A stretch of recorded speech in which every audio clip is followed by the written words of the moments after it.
o teu querer em todas as circunstâncias, em todas as áreas da nossa vida. Ó Deus, nós repreendemos todo mal, tudo aquilo que não procede do Senhor, que caia por terra em nome de Jesus. Que as bênçãos do Senhor sejam abundantes na vida da tua igreja, em nome de Jesus. Amém. Você que trouxe, traga com alegria, em nome de Jesus.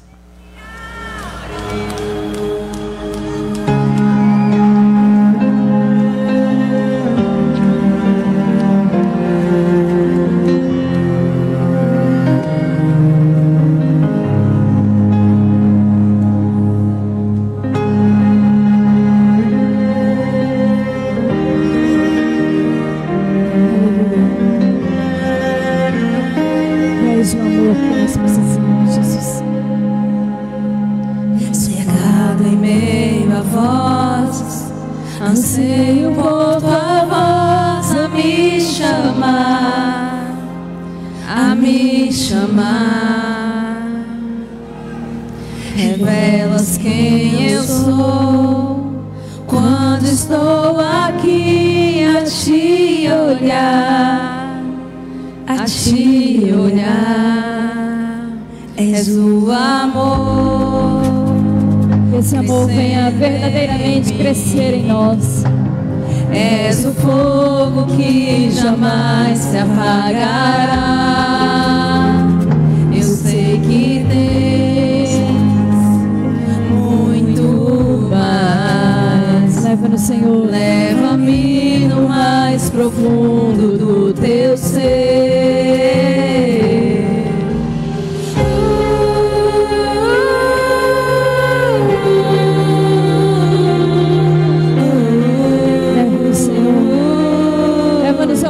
Nova experiência contigo. Prefiro não deixar tudo aos teus pés, eu rendo a ti, Jesus, tudo a ti. E se a minha voz falhar, tu cantas para mim que eu sou teu.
Nós possamos, ó Deus, sentir amados pelo Senhor. Ó Deus, que a cada dia nós possamos sentir o amor e o cuidado do Senhor. Que a cada dia nós possamos desejar ir mais fundo e mais profundo contigo, Pai, para vivermos experiências com o Senhor, para vivermos o extraordinário com o Senhor. Oh, aleluia! Com os anjos santos,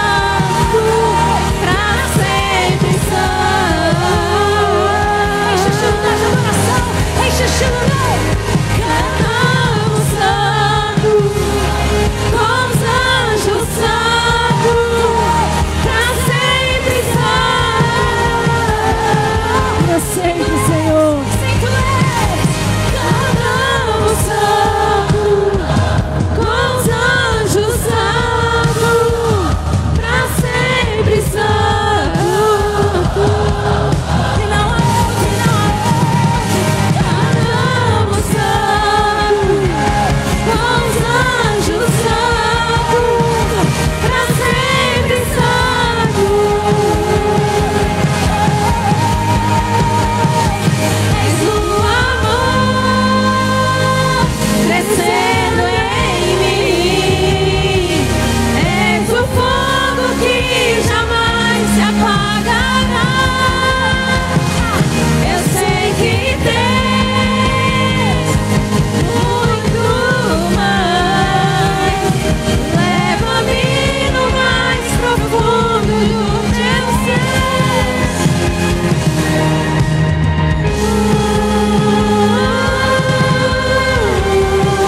experimentar e viver, ó Deus, experiências contigo, de algo novo todas as manhãs. Ergue as suas mãos e contemple. Assim como o Senhor tem nos dado novas manhãs, possamos ter com elas novas experiências contigo e possamos viver algo novo. Ergue as suas mãos e deixe o Espírito Santo te levar a esse lugar. Em nome do Senhor Jesus, te conduzir.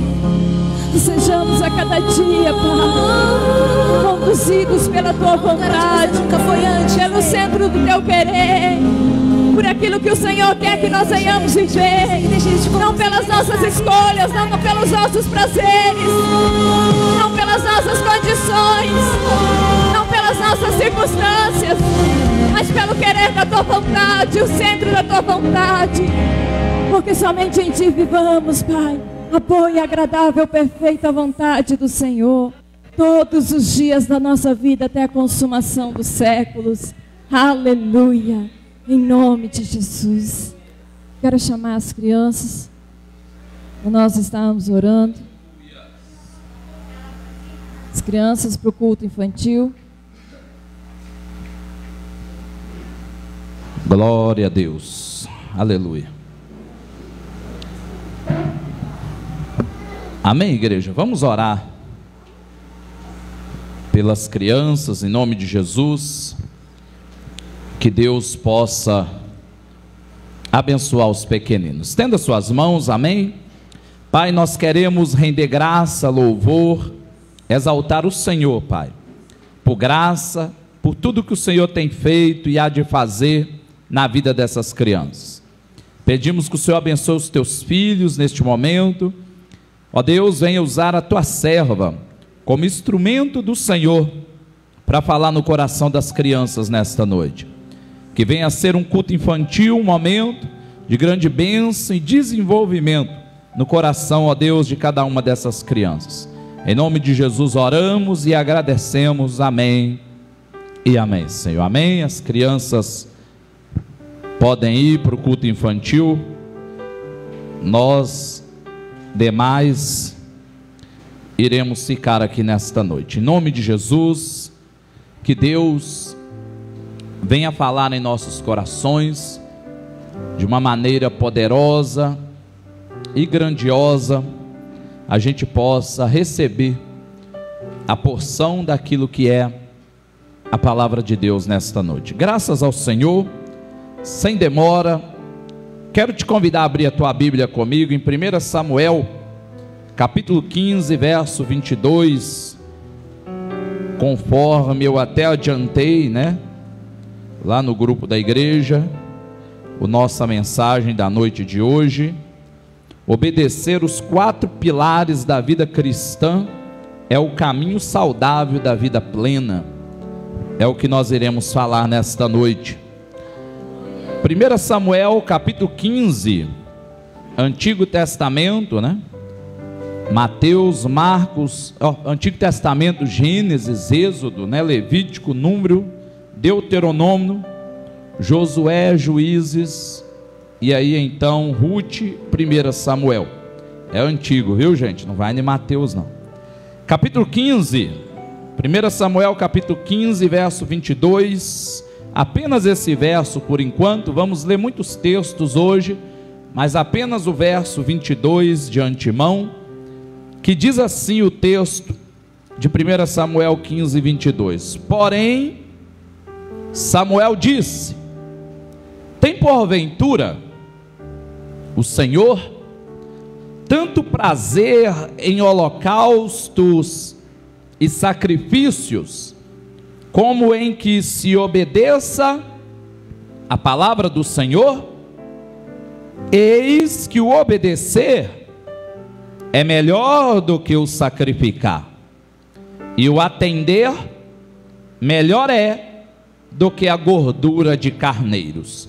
Vamos ler mais uma vez. Tem porventura o Senhor tanto prazer em holocaustos e sacrifícios, como em que se obedeça a palavra do Senhor? Eis que o obedecer é melhor do que o sacrificar, e o atender melhor é do que a gordura de carneiros. Amém, igreja? Vamos orar em nome de Jesus. Que Deus venha falar comigo e com você nesta noite. Pai, eu quero louvar, bendizer, exaltar e agradecer ao Senhor, porque o Senhor é bom, a tua graça, misericórdia, amor dura para sempre. E nós queremos, ó Deus, pedir neste momento, fala conosco através desta palavra lida, que possamos receber a mensagem, ó Deus, em nossos corações, tanto esses que aqui estão presentes, ó Deus, como aqueles que estão também através da live. Ó Deus, que o Senhor abençoe, que a tua palavra venha penetrar em nossos corações de uma maneira poderosa nesta noite. Em nome de Jesus oramos e agradecemos. Amém e amém. Amém, igreja? Toma o teu assento. Obedecer os 4 pilares da vida cristã, igreja, é o caminho saudável da vida plena. Se vocês leem, semanalmente, a cada segunda-feira, a gente envia o cronograma semanal da igreja, e eu sempre coloco esses pilares que nós iremos citar aqui nesta mensagem, nesta noite, em um momento do cronograma da semanal.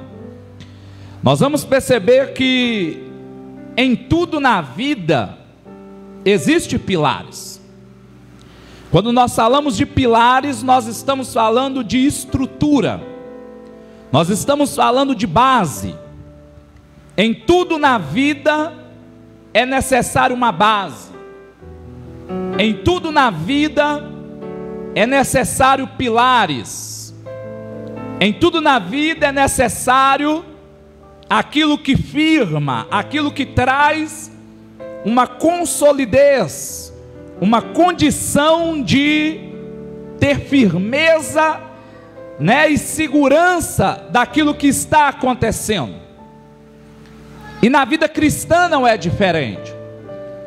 Quando nós olhamos para a história da igreja, nós vamos observar e ver pilares necessários para que a igreja chegasse no que nós nos encontramos hoje, por exemplo. Nós percebemos, igreja, às vezes falamos muito dos reformadores, e muito deles que são lembrados, na grande ênfase, é o Lutero, é o Calvino, é o John Wesley.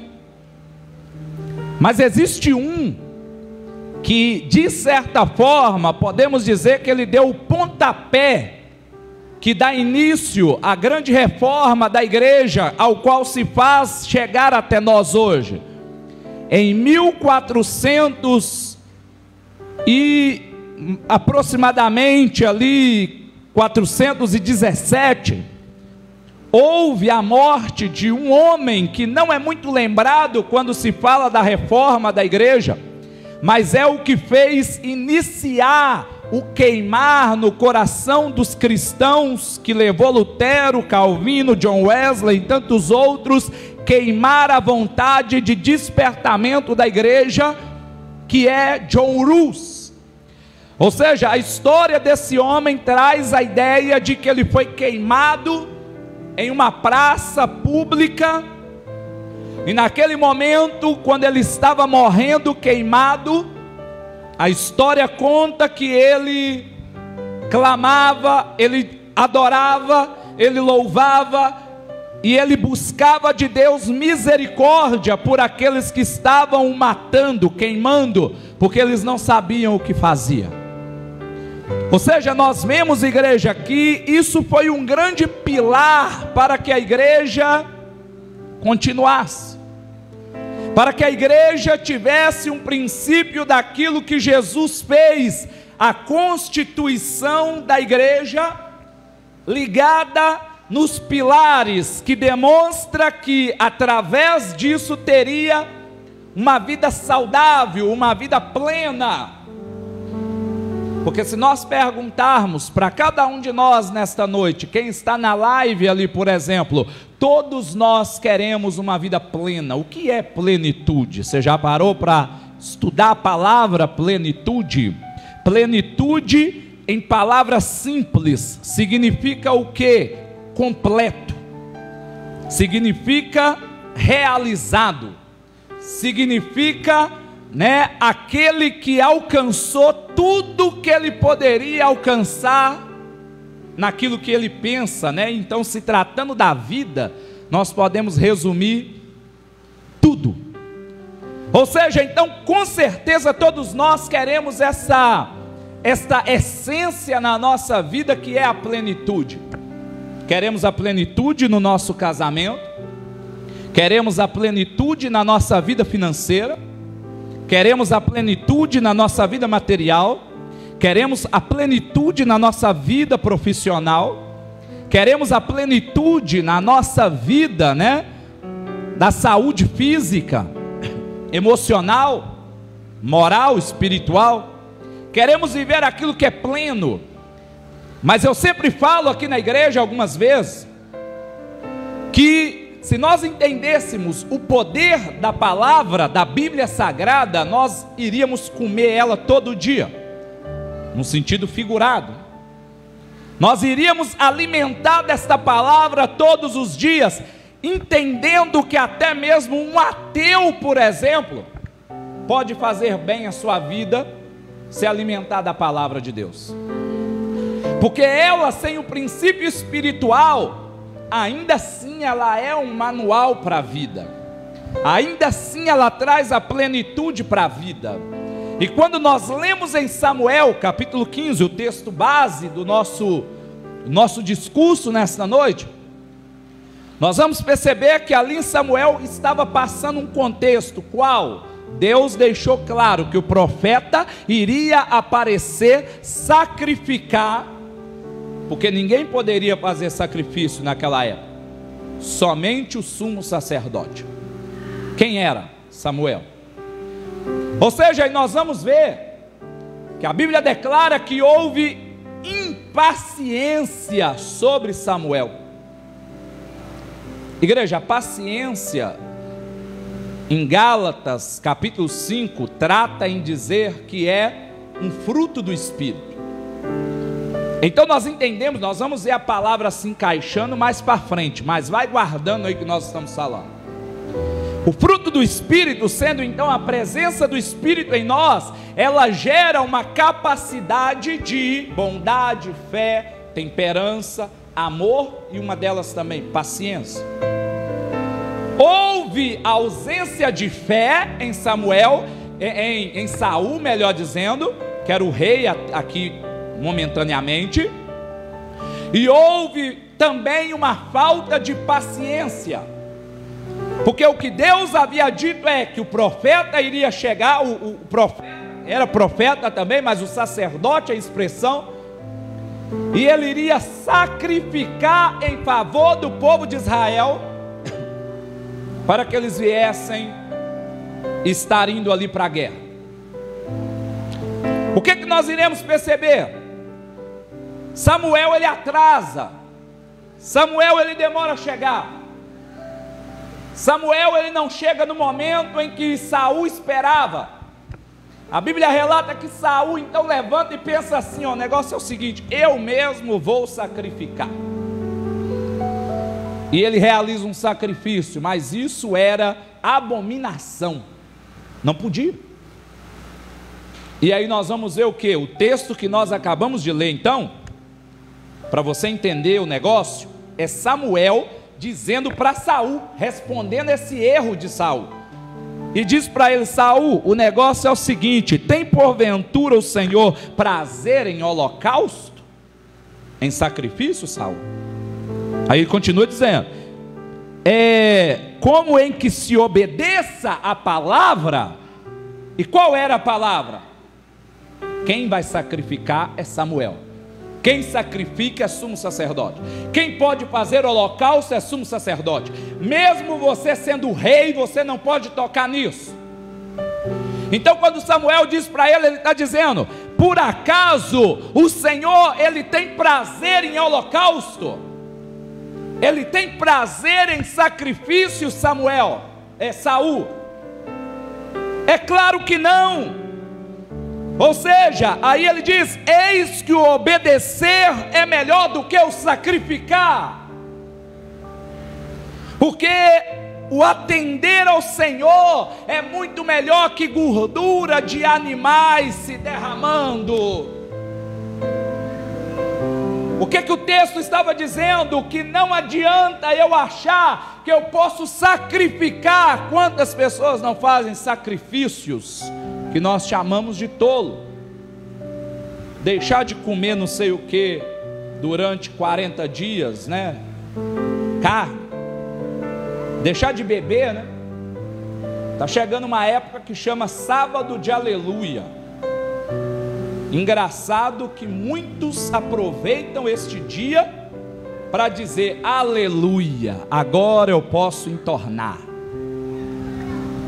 Lá na minha cidade tem um baile famoso, e ele existe até hoje, desde que eu era adolescente ali, chamado Sábado de Aleluia, num clube lá chamado Jabaquara, e acontece um baile que é um dos mais cheios do ano.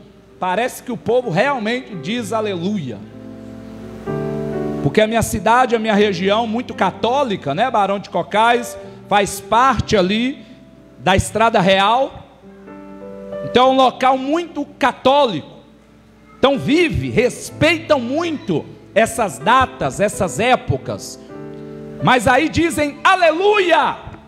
Agora eu posso comer isso, eu posso beber, eu posso não sei o que. Ou seja, igreja, e compreendemos que automaticamente Deus, Ele não está interessado em sacrifício. O que Deus quer de nós é obediência. E a obediência não é guardar um dia 40, deixar disso ou aquilo. Não, é uma vida na palavra que eu disse no início, plena, plenitude completa, inteira entregue a Deus. Ou seja, nós precisamos viver aquilo que o Senhor deseja, e se nós obedecermos, que é melhor que sacrificar, obedecer os 4 pilares da vida cristã, nós teremos um caminho saudável de vida plena, igreja. Nós viveremos a plenitude que Deus tem para nós. E o primeiro pilar, essa palavra nunca vai sair do seu coração. Você que veio hoje é bem-aventurado, porque eu te garanto que todas as vezes que você passar algum detalhe, você vai lembrar de cada ponto desta mensagem. Te garanto. Só basta você prestar atenção. Você na live também. Primeiro pilar, igreja, que vai te fazer viver a plenitude é a leitura da palavra de Deus, da Bíblia Sagrada. É o primeiro pilar que te faz alcançar a plenitude. É a leitura da palavra de Deus. Eu me deparei alguns dias atrás com um pastor falando em rede social que horóscopo, né, é algo bacana de Deus. Isso não é heresia não, se você pesquisar você vai ver. E eu me peguei pensando, meu Deus, que geração é essa? Que situação é essa, onde líderes não têm se assemelhado na palavra de Deus, mas naquilo que pessoas acham que podem entender e dizer: Capricórnio é mais forte, Leão é feroz, não sei quem é amoroso. E seu dia, igreja, é Deus que traça o nosso caminho, é Ele que sabe o amanhã e o que Ele vai fazer para nós. Não se ligue nessas coisas, se ligue naquilo que a Bíblia Sagrada te diz, em nome de Jesus. É ela que traça o nosso caminho. Em todo momento, igreja, leia a palavra. Olha o que diz em 2 Timóteo, capítulo 3, 16, 17.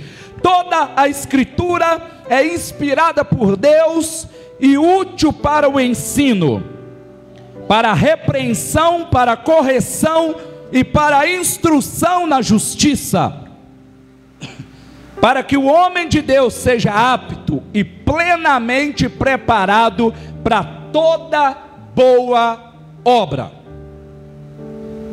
A Bíblia não está dizendo para ser preparado para ser pastor, missionário, evangelista, ministro de louvor, ainda que tudo isso vai encaixar, mas é para toda boa obra. Lá onde você trabalha, você pode ter a plenitude de Deus em você. Lá onde você estuda, você pode fazer a diferença da plenitude de Deus em você.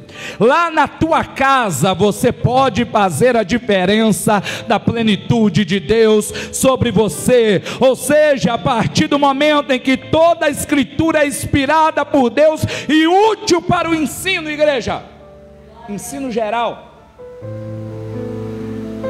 Ou seja, a Bíblia Sagrada, em alguns países, em alguns lugares, há modalidades dela utilizado até mesmo para uma formação acadêmica, por exemplo.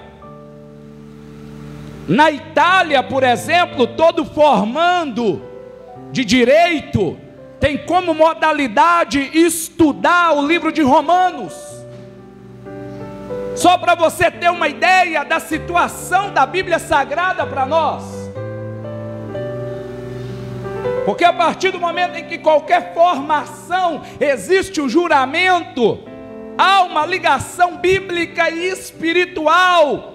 Eu juro perante Deus, os alunos e autoridades, que eu irei cumprir isso e aquilo de acordo com a minha formação acadêmica. A Bíblia Sagrada, como autoridade, ela me faz alcançar coisas maiores. Então ela é inspirada. O que é inspiração? De dentro para fora. Deus inspirou homens de dentro para fora para realizar aquilo que nós temos, que é útil para o ensino, para a repreensão, para a correção e para a instrução do quê? Da justiça. Igreja, se tem uma coisa importante na vida do ser humano, é viver aquilo que é justo, é viver aquele princípio da justiça sobre nós. E quando nós estamos ligados nessa palavra, o que acontece? Para que o homem de Deus seja apto e plenamente preparado para toda boa obra. Aí vem uma coisa aqui em pensamento.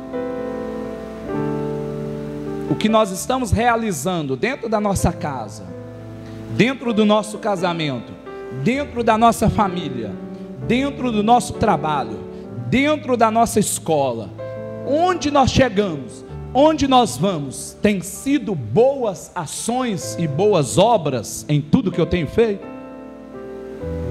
Ou alguma coisa está inverso? Porque o princípio da plenitude, o princípio do caminho saudável,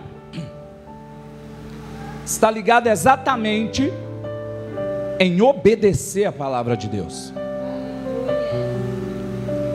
Josué capítulo 1 verso 8, cito muito este texto aqui, diz assim, ó: não deixe de falar as palavras deste livro da lei, e de meditar nelas de dia e de noite, para que você cumpra fielmente tudo que nele está escrito. Só então seus caminhos prosperarão e você será bem sucedido. Se a voz falhar um pouquinho, tenha paciência, viu? Ou seja, o que o texto declara em final? Prosperarão e serão bem sucedidos. Entenda uma coisa: não deixa de falar a palavra, o livro, esta lei. Às vezes nós queremos muito dizer assim: eu queria prosperar, Eu queria ter meu negócio próspero. Eu queria ter meu casamento próspero. Eu queria ter uma família próspera. Eu queria tanto poder crescer. Uma coisa que eu tenho vivido e tenho falado muito: a prosperidade, ela está ligada em fidelidade. As duas coisas andam juntas. E a Bíblia, ela é clara em demonstrar que se eu for fiel no pouco, Ele me coloca no muito. Ela é clara em dizer isso. Aí às vezes eu tenho aquele costume de dizer assim: ah, se Deus me proporcionasse ganhar 20 mil reais por mês, eu iria fazer isso na obra de Deus. Eu iria ajudar aquela pessoa. Eu iria fazer isso. Mas eu ganhando 2 mil, eu não tenho coragem de fazer nada. Como que eu vou alcançar, igreja? Ou seja, porque a fidelidade do pouco a ser colocado no muito é exatamente eu compreender que no meu momento atual, nem que seja um pacote de arroz, eu posso ajudar um necessitado. É eu entender que na minha situação atual, eu posso alcançar uma condição de pelo menos matar a fome, nem que seja um dia, de alguém que está passando necessidade. Eu não preciso esperar ter uma conta estourando, porque desse jeito eu nunca vou alcançar a plenitude da prosperidade financeira, igreja. Porque a prosperidade financeira, ela é exatamente a fidelidade na minha vida. É eu viver, é eu cumprir fielmente tudo que está escrito. Mas onde que isso está escrito? Quando eu estive nu, não me deste o que de vestir. Quando eu estive preso, não foste me visitar. Quando eu estive com fome, não me deste o que de comer. Quando eu tive sede, não me deste o que de beber. Aí é perguntado: mas Senhor, quando nós tivemos assim? Quando fizer qualquer uma dessas coisas a um dos meus pequeninos, faz a mim. Ou seja, entendemos que Cristo deixou claro a nossa necessidade de cumprir o Evangelho, igreja. Então tudo que está escrito, só então os seus caminhos prosperarão e você será bem sucedido. A Bíblia, ela é tão simples, igreja. A vida cristã, ela é simples. Você sabia? A gente é que complica. A gente na leitura, olha ali, cria situações. Às vezes a gente prega, né? Nós pregadores queremos colocar efeitos de Hollywood nas mensagens. Não, a Bíblia, ela é simples. Obedecer, alcançar. Obedecer, viver com Deus. Obedecer, viver plenitude. É simples. É simples. Deus, ele não complica. Afinal, para falar da leitura da Bíblia, podemos citar João 8,32. Conhecereis a verdade, e a verdade vos libertará. Olha só, a libertação, ela está ligada em Bíblia Sagrada. Entra um endemoniado aqui na igreja, como já entrou algumas vezes. Nós vamos expulsar, não vamos deixar fazer bagunça. Colocamos a mão, expulsamos em nome de Jesus. Aquele demônio é expulso. Fica quieto ali, aquela pessoa, ela vai embora. Quantos que já vieram aqui neste jeito e hoje está na presença de Deus? Que eu saiba, nenhum. Porque existem libertações momentâneas por causa da autoridade do nome de Jesus. Não é por causa de eu orei, você ou não. É o nome de Jesus. Na autoridade do nome dele, vai sossegar aquele negócio. Mas a libertação, ela só acontece através de uma progressão, através, ali de um processo de conhecimento da verdade. É através da verdade que eu começo a fazer aquilo que é bom. É através da verdade que eu começo a executar aquilo que Deus deseja. É por isso que nós temos visto no tempo presente uma qualidade de vida cristã muito aquém do passado. Não é que Deus mudou, é porque hoje os cristãos é fast food, não querem mais ler Bíblia, não querem mais viver a palavra de Deus, comer a palavra de Deus no sentido figurado, beber a palavra de Deus no sentido figurado. Não querem mais aquilo que é a palavra do Senhor, e é ela que testifica, que firma, que alimenta, como arroz e feijão, de um ser humano, diariamente.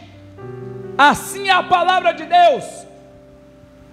Eu estou lendo um livro chamado As Parábolas de Jesus, e o escritor me fez enxergar uma coisa que eu nunca tinha enxergado, que a coisa mais importante da vida cristã é exatamente ler Bíblia Sagrada. Até mesmo que a oração, igreja, por incrível que pareça. Sabe por quê? Porque a Bíblia vai te dar vontade de orar. A Bíblia vai te dar vontade de fazer o que Deus deseja que você faça. Ler Bíblia é o alimento diário, é necessário, ela nos convida, ela nos faz vigiar. É essa palavra, bem disse Jesus, ali no Getsêmani, no capítulo 26 de Mateus: vigiar e orar. Às vezes tem pessoas que falam esse texto invertido, e a inversão dele altera a qualidade do que Jesus quis dizer ali. Jesus não falou orar e vigiar, ele falou vigiar e orar. E a vigilância, ela está ligada em conhecimento da verdade. Quem está comigo? Então, a partir do momento em que eu conheço a palavra, eu conheço a verdade, eu estou vigiando. E se eu vigio, eu tenho uma vida de oração, que é exatamente o segundo pilar para a gente fazer a transição aqui. Primeiro, então, leitura da palavra, igreja. Sem ela você não vai chegar em lugar nenhum. Lugar nenhum. Afinal, a Bíblia declara o quê? Que o princípio da sabedoria é o temor a Deus. Entenda uma coisa: quer ser sábio? Não é ser formado em uma área profissional, não é ser formado em uma situação acadêmica superior, ou pós-graduada, ou mestrado, não. Nada disso, igreja. A sabedoria está ligada em temer a Deus, em entender que tudo que eu tenho não é nada se Deus não estiver naquele negócio. Entender que ainda que eu possa ter alcançado alguma condição acadêmica e profissional na minha vida, mas se Deus não estiver em mim, de nada há proveito. Ou seja, então entendemos a oração. 1 Tessalonicenses 5,17: orar continuamente, orar sem parar, nunca para de orar. Mas Sheldon, eu vou ter que andar igual doido aí pela rua, conversando o tempo todo, que eu não posso parar de orar? Não, não é isso que o texto está dizendo. Orar continuamente é estar ligado com Deus a todo momento. É uma oração contínua, ao qual eu tenho um relacionamento com Deus, ao qual as minhas atitudes irão demonstrar que eu sou homem, mulher de Deus. Quer um exemplo? Eu vou num caixa de um supermercado comprar alguma coisa, dou R$50. Aquilo que eu estou indo comprar é R$25. Qual seria o troco? 25 também. Porém o dono daquele mercado enganosamente me retorna, o dono ou alguém que está no caixa, enganosamente me retorna 35. O que é vida com Deus? O que é vida de oração? É olhar para aquela pessoa e dizer: você me deu 10 a mais, toma aqui. Orar sem cessar é isso, igreja. É ter uma vida em continuidade de atitudes e relacionamento com Deus, de fazer aquilo ao qual Deus deseja que eu venha fazer e viver. Ou seja, a vida de oração, ela traz benefícios, porque eu serei uma pessoa moralmente, eticamente valorizada, porque Deus, Ele trará em mim uma condição também. Veja só, Filipenses capítulo 4 verso 6 diz: não andem ansiosos por coisa alguma, mas em tudo pela oração e súplica e com ação de graça apresente seus pedidos a Deus. Olha que pilar maravilhoso. Qual é a doença do século 21? Psicológico, cabeça, ansiedade, surto, depressão. O que é uma depressão? Excesso de passado. Uma pessoa depressiva, ela tem excesso de passado. Conversa com alguém em depressão, só vai falar dos desgostos, só vai falar das tragédias, só vai falar das coisas que deu errado, só vai lamentar, murmurar, só vai lembrar de coisas que queria que desse certo e não deu. E o problema é que a pessoa depressiva, ela não vive um presente, muito menos um futuro. Por quê? Porque ela não se desliga do passado. Nós vemos às vezes casamentos atuais que se destroem porque alguém está ligado num casamento ou relacionamento do passado. Nós vemos pessoas que não são felizes numa vida profissional atual, porque se frustraram em alguma situação de trabalho do passado. Igreja, entenda uma coisa: eis que tudo se fez novo.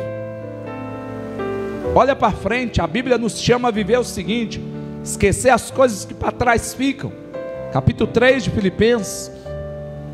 Esquecer as coisas que para trás ficam, seguir para o alvo, olhar para frente, para o prêmio da soberana vocação em Cristo Jesus. Nós entendemos que viver em Cristo não é ter uma vida perfeita, muito pelo contrário. Nós vemos a palavra de Deus dizendo em João 16:33: no mundo tereis aflições. Ou seja, no mundo você vai passar momentos que você vai chorar, momentos que você vai perder. A vida não é só ganhar. Momentos em que você vai sentir medo, né? Momentos em que você vai sentir situações em que talvez vai até desejar a morte. Grandes homens de Deus passaram por isso.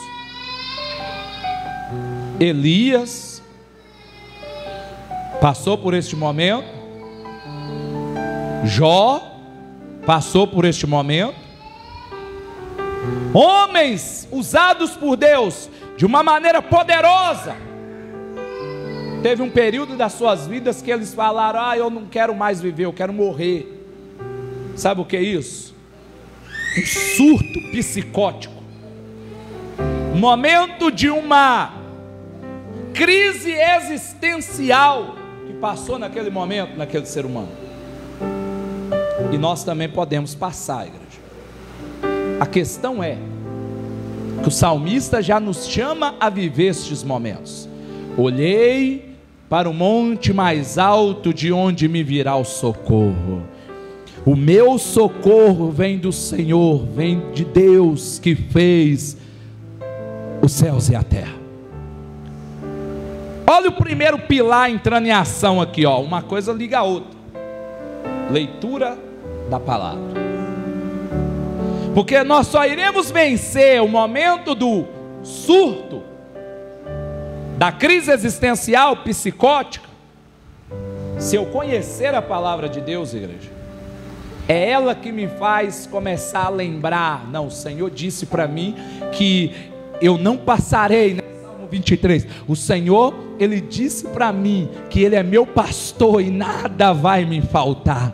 O Senhor, Ele disse para mim que ainda que eu ande pelo vale da sombra da morte, eu não temerei mal algum, porque Ele está comigo. A sua vara, o seu cajado me consola.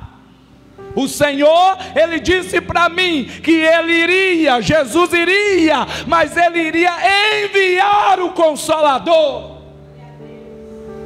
Ou seja, quando nós temos a palavra de Deus em nós, nós conseguimos progredir, mesmo diante das dores, mesmo diante dos problemas, que não vai faltar. Mateus capítulo 5, verso 44, 45 diz assim: mas eu digo, amém, os seus inimigos, amem os seus inimigos e orem por aqueles que os perseguem, para que vocês venham a ser filhos de seu Pai, que está nos céus. 45, porque Ele faz raiar o seu sol sobre os maus e bons, e derrama chuva sobre os justos e injustos. Você já ouviu aquela colocação? O sol e a chuva nascem para todos. E literalmente, a Bíblia ela é clara em dizer isso. Ou seja, um macumbeiro prosperar financeiramente, um ateu, não há nada fora da normalidade. Você acorda cedo, corre atrás, trabalha, busca, faz o que precisa. O sol e a chuva estão aí para eles também. É normal isso acontecer. Mas a essência do negócio é aquilo que eu falo aqui na igreja às vezes. O problema não é viver sem Cristo. O problema é morrer sem Ele. Porque o viver sem Cristo, quantos não têm vivido? Confessando ser ligado à macumba, aquilo que é candomblé, ligado ao ateísmo, à negação da existência de Deus. A vida, pessoas têm vivido sem Cristo revelado. Há um anticristo famoso, né, na rede social, e ele está vivendo. Economicamente, acredito que ele tem uma vida melhor do que nós todos aqui materialmente.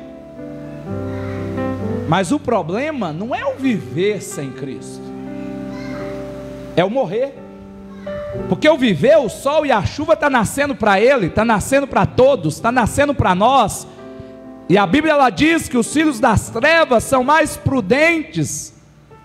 Ou seja, eles têm se preocupado mais com seu dia a dia do que os da luz. Nós cristãos às vezes parece que a gente para no tempo. Deus ele nos dá oportunidades e nós deixamos passar. O sol e a chuva está aí. Às vezes o ímpio tem aproveitado o sol e a chuva, plantando, colhendo, trabalhando. E nós cristãos às vezes pensamos assim: ah, Deus vai me dar, Deus vai fazer. Igreja, aquilo que eu posso fazer, Deus não vai fazer por mim. Aquilo que você pode realizar, Deus não vai realizar por você. Entenda isso.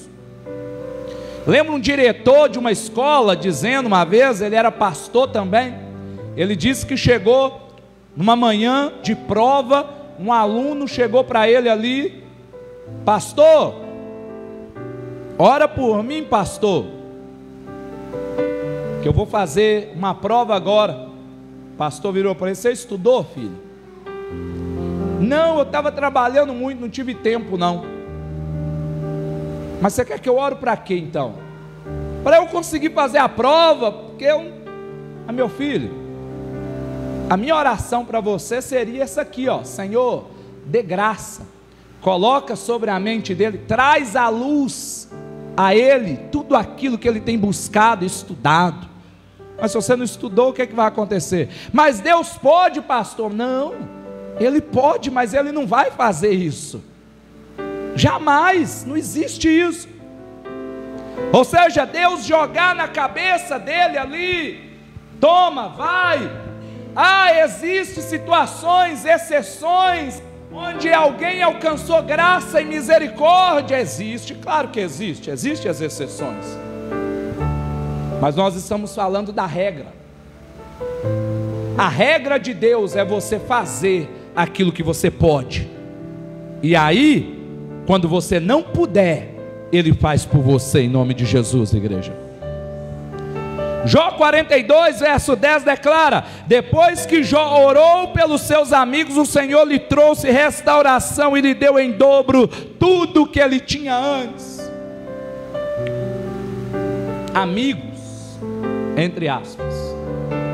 Igreja, talvez um dos pontos mais difíceis da Bíblia Sagrada é o que Jó fez, o que diz em Mateus capítulo 5, que nós lemos, que é o que? Fazer bem a quem te faz mal, orar pelos seus inimigos.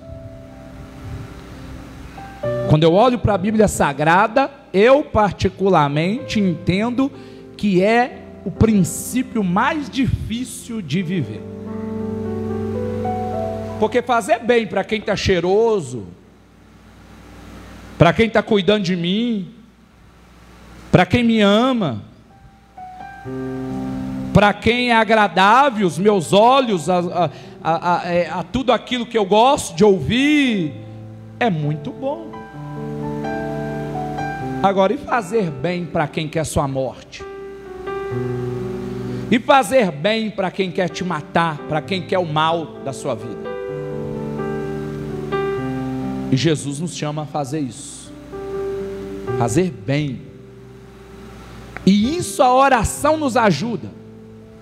E a oração declara, ela traz a ideia. Quando Jó alcançou a mudança do cativeiro, dos problemas, quando ele orou pelos seus amigos, amigos entre aspas.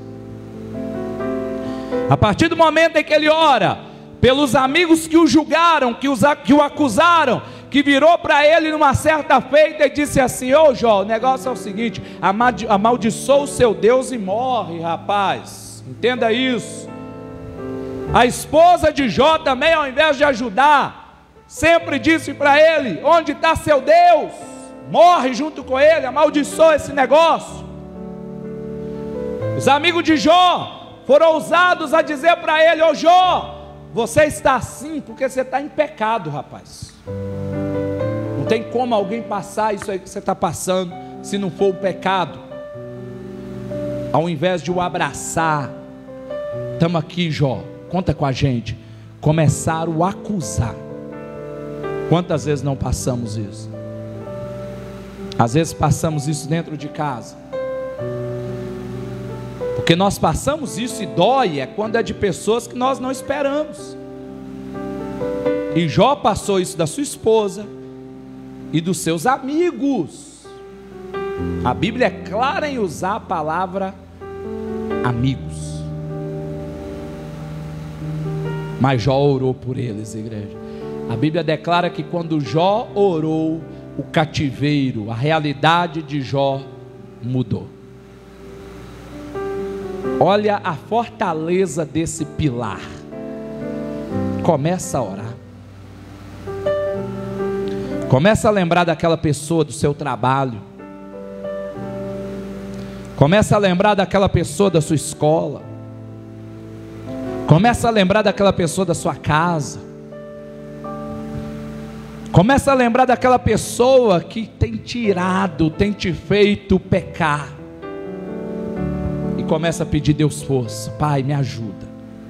Eu quero ser como Jó. Eu quero fazer o que o Senhor diz em Mateus capítulo 5. Eu quero orar por aqueles que me fazem mal. Eu quero orar por aqueles que têm me maltratado.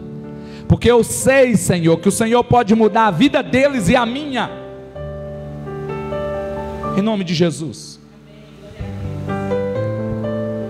Terceiro pilar.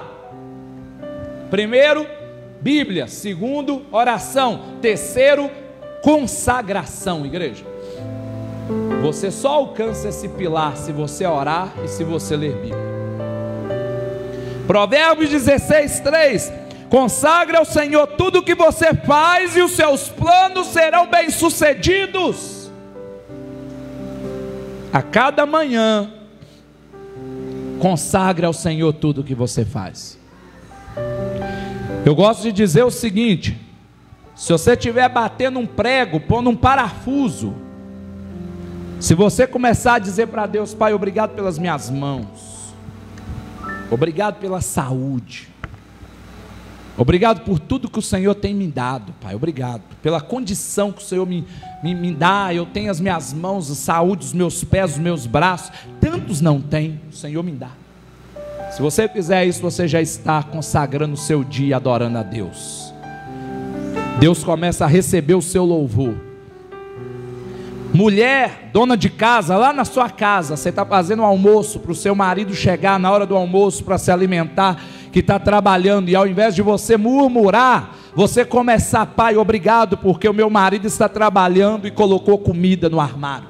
Obrigado porque eu tenho alimento para cozinhar e para fazer aqui agora, Pai, obrigado. E pós o alimento, obrigado por eu estar lavando a louça, porque se eu estou lavando é porque eu tive comida na minha mesa hoje. Ou seja, e vice-versa, assim nós consagramos e adoramos. A adoração está ligada nesses princípios, a consagração está ligada na nossa vida. Nós consagramos através de visualizar aquilo que é bom. Josué capítulo 3, verso 5, disse Josué também o povo: santificai-vos, porque amanhã fará o Senhor maravilhas no meio de vós. A santificação é consagração, é eu separar minha vida para Deus. O que é maravilha? Trazer à existência aquilo que não existe. O que você está esperando para viver esse pilar de Deus na sua vida? Começa a consagrar a sua vida. Começa a santificar a sua vida. Você não quer viver maravilhas de Deus, não? A gente já vive o natural todo dia. A gente já vive todo dia aquilo que é normal, a natureza diária. Então começa a viver o sobrenatural, igreja. Começa a consagrar a tua vida a Deus, o seu trabalho, os seus negócios, os teus sonhos, os seus projetos. Começa a consagrar a Deus e a dizer para Ele: Pai, eu quero viver algo novo do Senhor. Eu quero buscar o Senhor de uma maneira diferente. Eu não quero mais viver este natural, eu quero entender o que é o Senhor. Como Jó disse: antes eu te conhecia por falar, mas agora eu te conheço face a face. Mas para viver isso tem que viver os pilares. Pilar número 1, Bíblia. Pilar número 2, oração. Pilar número 3, consagração. Igreja, capítulo 3 de 1 Coríntios, capítulo 6 de 1 Coríntios e capítulo 6 de 2 Coríntios vai dizer que nós somos o templo do Espírito Santo. O Senhor tem ciúmes de nós. Entenda uma coisa, nós estamos chegando aqui no ponto final, mas nós chegamos em uma transição. O Espírito Santo é Ele que nos capacita, é Ele que nos faz lembrar. A Bíblia declara que Ele nos ensina e nos faz lembrar tudo que Ele tem nos ensinado. Olha que maravilha. A Bíblia nos declara que é Ele que consola quando nós passamos as dores e situações adversas. A Bíblia nos declara que é Ele que nos faz ser convencido do pecado, da justiça e do juízo. Olha só. Sabe o que eu quero dizer para você? Que o Espírito Santo, ele não habita em templo sujo. Qual é o primeiro pilar? Leitura de Bíblia. Qual é a essência da leitura? Conhecereis a verdade vos libertará. Qual é o segundo pilar? Oração. Qual é a essência da oração? Ora pelos seus inimigos e Deus vai mudar seu cativeiro. Terceiro pilar, consagração. Qual é a essência da consagração? Santificar, separar a tua vida para Deus. Ou seja, se o Espírito Santo habita em você, você agora entra em uma transição. A vida se torna mais fácil. Você que veio neste culto hoje é bem-aventurado. É bem-aventurado. Outros poderão ouvir depois, essa mensagem estará no YouTube. Mas você está aqui agora porque Deus te despertou. Você está aqui porque você está cumprindo o último pilar desta noite, que é comunhão.